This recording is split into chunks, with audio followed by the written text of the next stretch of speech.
Am I the only one that didn't know Hebeloma mushrooms have magical powers? Let's dive into the fascinating Hebeloma mushrooms. Scientifically known as Hebeloma crustuliniforme, these mushrooms are found across Europe and North America.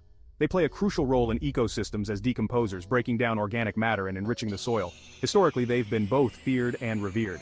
Identifying them is easy. Look for a brown cap with a sticky texture and gills that turn reddish-brown. They thrive in moist, shaded areas, often near trees. Nutritionally, Hebelomas are packed with proteins, vitamins, and antioxidants. Some are toxic though, so be cautious. Despite their toxins, some cultures have found ways to consume them safely after proper preparation. Fun fact, Hebelomas have a remarkable symbiotic relationship with tree roots, helping trees absorb water and nutrients. So next time you're in the woods, keep an eye out for these incredible mushrooms. They're not just fascinating, they're essential to our environment.